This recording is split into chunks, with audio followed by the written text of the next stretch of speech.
as we entered really into the last 2 weeks of Ryan's life, things were happening out of our control. When he relapsed for the third time, and the doctor actually said, we're down to miracle time now.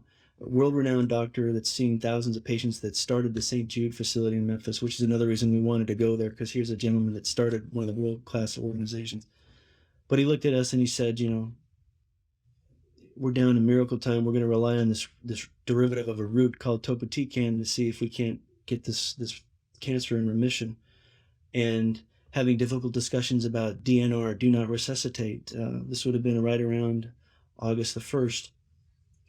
And, we've been praising God the entire time, and reading scripture, and going through prayer vigils and fasting, and not leaving anything unturned. In the last 2 weeks, and they hit him again with his chemo. He had lost all his hair by this point in time, and he'd been suffering for the better part of 45 days with a fungus, which had come into his system as a result of the chemotherapy, knocking out his natural defenses. So not only was he fighting the relapse of the cancer, which was unique and rare, they didn't have a complete handle on what was his true diagnosis, as far as it was undifferentiated or primitive ALL.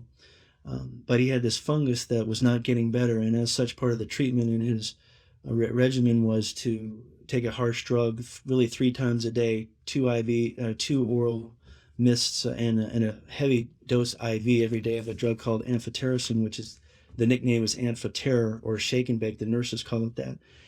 And I had said it for the months since he'd been diagnosed. He never complained, and literally in one of my updates, the only complaint that we ever really heard from him was there was too many scrambled eggs, through this entire experience.